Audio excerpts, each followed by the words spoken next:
All right, how you guys doing today? We about to hop into a little reaction to first things first, though, my guys. Just make sure you like that video, hit a little exit full screen, scroll a bit, like it, and then full screen it back up. You feel me?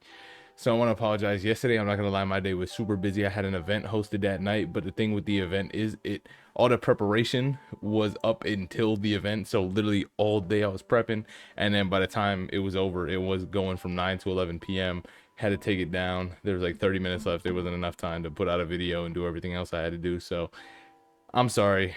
You got it coming today, right now. It's beautiful. Also, I gave up on the waves. I haven't told you guys. I gave up on the waves because I missed scratching my scalp. It was an A1 feeling. I was really scratching my scalp, talking about some God, only you could bestow a feeling as good as upon this is or good as this upon the all of creation. Like when I tell you that scalp scratching felt magnificent.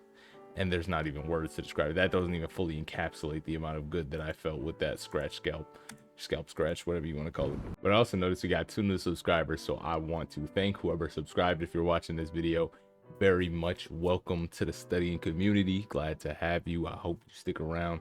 Anyway, today's video is coming from Faith Talks, and it's titled "The Christian Psychologist Studied 500 plus gay men and found this." And to be honest, shoot, we just gonna get right into it. I don't even got nothing to say. Let's check it out. I often saw boys who were very effeminate. They wouldn't have said they were same-sex attracted, but they were very effeminate. They spent a lot of time in it. I often saw boys who were very effeminate. They wouldn't have said they were same-sex. I often saw boys who were very effeminate. They wouldn't have said they were same-sex attracted, but they were very effeminate. They spent a lot of time with the girls. They never seemed comfortable kind of chilling with the guys. And because of that, they would get picked on. And I often, as I've got older, I've wondered what was the what were their family experiences or things that kind of led them to come into school and cling to a group. I'm not gonna lie, when I was younger, I used to think it was like something cool if you were hanging out with the girls all the time. Not necessarily like, being gay or whatever. We didn't really have gay kids in my school, right? At school, I'd be hanging out with the dudes, but I thought it was like a cool thing to be hanging out with girls in the family. I'd be like, it's just a cool thing to do. And as time went on, I'm like, what am I doing? Like, why do I think that they're not teaching me how to be a man or nothing? Like, there's nothing really there. There's like a lack of substance. Not a lack of substance. That sounds hatred or hateful, but I just thought it was something cool. I was like, yeah, like what's not to be good? Like hanging around with girls in public is cool, but like I'm with the boys. But then at home, I was like, yeah, that's cool. I don't really like what the guys are talking about at home anyway, so I just go hang out over there. And as time went on, like I said, you just realize like, what? Where did I even get this idea? This is like literally makes no sense. Anyway, so I understand what he's talking about, but let's keep. Was then reinforced by the boys seeing them as kind of weird because they spent all their time with the girls. Does bullying play a big part in any of this? Bullying can exacerbate this. So if we have a child who already has low confidence, feels guarded and ill at ease around other males, because we're talking about males right now, let's use that example, and he feels guarded, he feels ill at ease, he's lacking confidence in himself, and he doesn't feel attachment security with other males. If you take that boy and then you add bullying from school onto that, it's going to exacerbate that sense of attachment insecurity that he's going to have. I don't feel like I'm a guy among guys. I feel like males are foreign to me. I feel like masculinity is an attribute that I don't even know how to acquire and cultivate in myself. And so for my clients who describe a childhood like that, they will later eroticize other males, and specifically they will eroticize an assertive attitude in another guy. They're often attracted to men who appear confident and yet relaxed in their bodies, relaxed in their own masculinity, at home in their masculinity. And my clients often report to me an eroticized envy of that attitude. I wish I had that attitude for myself. Many of my clients will say, the kind of guy that I'm attracted to represents the kind of guy I would like to be. He represents the kind of guy I feel like I should be, but I'm not. Or as a couple men in my practice have said to me, the kind of male I am attracted to represents the kind of guy my father wished he'd had as a son. Wow. Well, that took me aback. Wow. So, I mean, 500 men is a lot of men. And of course, we're not saying that you've met and, you talked before about not using a cookie cutter approach, but out of the men that you've worked with, how many of them have not necessarily fit the mold or had the same family experiences that the majority have had?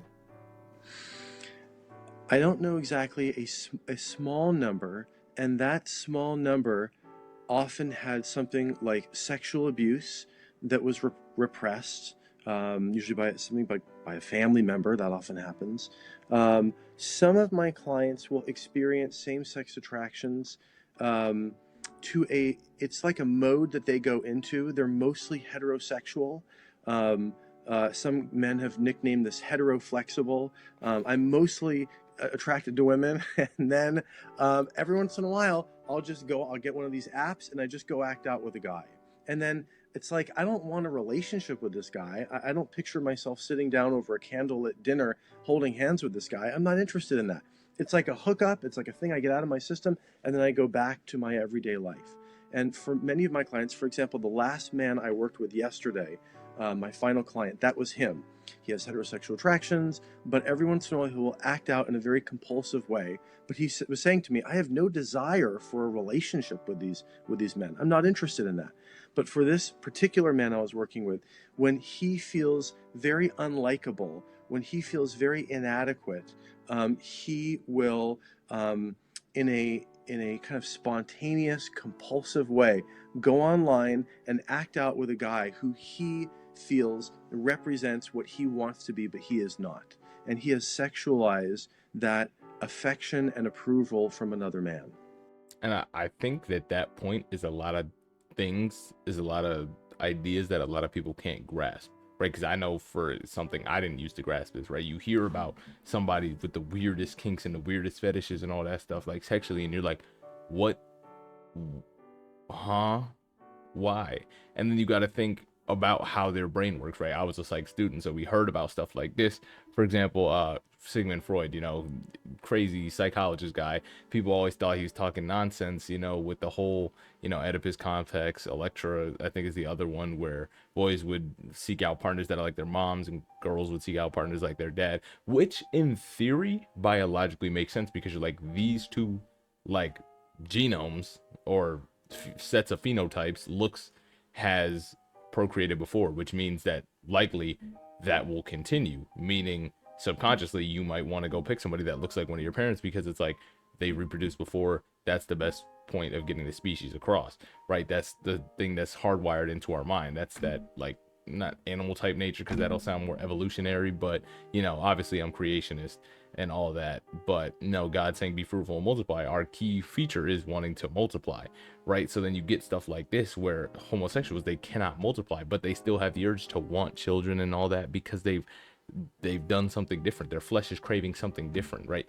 Lustful desires. It's not something that they may see themselves having a relationship with, but at the same time, it's, oh, I just want to act out and get this out of my system. The same way that a porn addict might go and seek out a video where it's like, I don't want to do this, but like, I'm feeling down right now. I'm not, my relationship's not in a good spot, or I haven't been in a relationship in some time.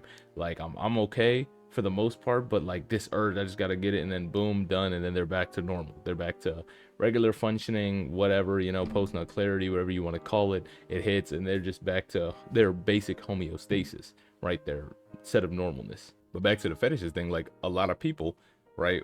When it came to Sigmund Freud, it was the whole like anal stage, whatever, putting stuff in your mouth stage, and how if you weren't properly nurtured, I guess, at that stage where you're trying to put everything in your mouth, that could be reminiscent of smoking addiction later, or not reminiscent, but that could foreshadow a smoking addiction, because it's that same type of mechanic, right? It's that putting stuff to your mouth like you do as a kid when you're trying to shove everything in your face because that's all you freaking know, right? You get it?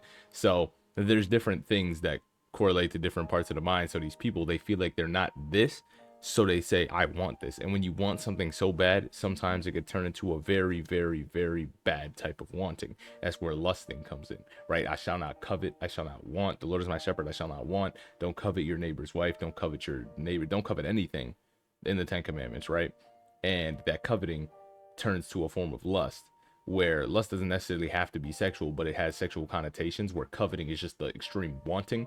but you could want something so bad that it becomes like, oh, I haven't had it in a while, or I haven't had this at all. And then you start fantasizing about it, and that fantasy goes with different other parts of your brain where the sexual parts are activated or deactivated, and then it can become this sort of kink, fetish, whatever you want to call it, where it's like, I don't get this often. Something's associating my brain with that. It turns me on in a different way, where it's not just turning me on like dopamine wise, it's turning me on sexually. And that's where this type of stuff come from. So I understand it, and it's very hard to grasp conceptually, but I understand what he's talking about.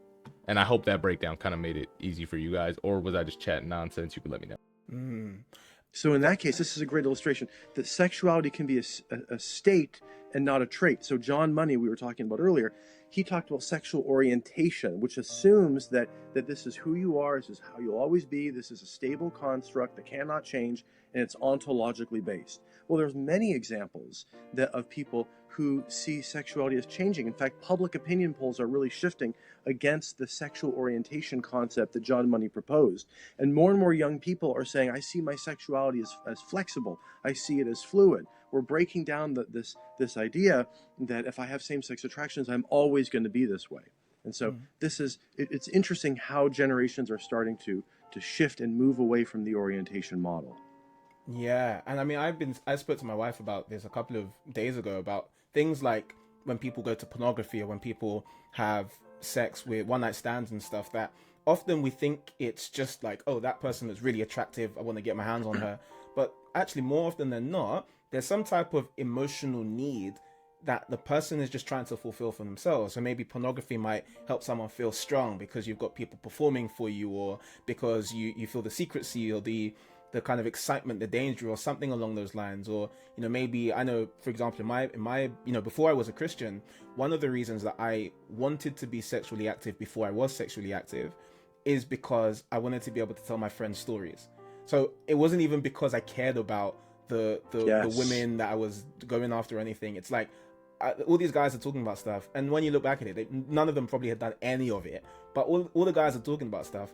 I want stories because I want to be cool, and that's the way to go about it. And these things are not nearly as simplistic or binary as we're so much more complex than that. And I think one of the really sad things, but I'm glad in your work you're unpacking this, is that when you just take the approach that same-sex attraction is good, anything that opposes it is bad, shut it down, or even the approach that many Christians may take, where they say, you know, same-sex attraction is just of the devil, it's bad, shut it down, and don't really look to unpack or explore any of the other attachment needs surrounding that, then you hold people back from so much healing. And on the topic of healing, how many people have you seen come to your clinic, or how many clients have you worked with who didn't have, and here I'm being quite specific in my wording, people who would have said, I could not even imagine being attracted to a woman. So not people who are heteroflexible, like you said. People are like, nope, I am gay as it comes. And then through the work that you did with them, or just over time, they then started to have natural, organic attraction towards a woman. Don't like how it just cut it off without the dude being able to give his answer, but regardless of the facts, but yeah, you can see even with what he said, right? Him saying, you know, I just wanted the stories, right? He wanted something so bad and never had it, so it became this thing that he wanted really bad. And he said it was before he became sexually active, so I don't know what the trajectory of him was, but you understand that. But all in all, this goes back to not coveting as a whole, right? Because our body's gonna want things all the time, right? You have a really good piece of cake, now your body's craving that sugar, right? They did a study in mice where they found that mice would go back to water containing sugar over water containing cocaine, showing just the addictive properties of white sugar that we consume in dang near everything we eat, if everything you eat is getting processed, which is why it's very smart to watch the things you eat, try to control it as much as possible, because the government really wants you hooked on this food, especially sugar, right? It's more addictive than cocaine in rats. So what does that say potentially about humans? And that same thing goes with sexuality, same thing goes with, you know, not being sober-minded, all these types of things, right? It's a heart posture thing. You know what should be sin and what ruins your relationship with God and what does not. And all in all, this goes back to not coveting and asking God for help when it comes to that, right? Because Hebrews 4 something says the exact last verse in the chapter. I was gonna say 16, but I didn't think it was actually 16. I was like, there's no way the chapter's that short, right? But 14 through 16, seeing that we have such a great high priest that is passed to the heavens, Jesus the Son of God, let us hold fast to our profession. For we have not a high priest which cannot be touched with the feelings of our infirmities, right? We don't have a high priest who cannot be touched. That's a double negative, which means that we do have a high priest who was touched with our infirmities. He was in all points tempted like we are, yet without sin. In all points, anything you could be tempted with, Jesus went through. He went through 40 days in the desert with no bread and no water. Tell me how he did that without leaning on God, right? Therefore, let us come boldly into the throne of grace that we may obtain mercy and find grace in our help in our time of need. So when it comes to an issue that you know is sinful and you're coveting that and you're lusting after that, you come to Jesus, you come to God.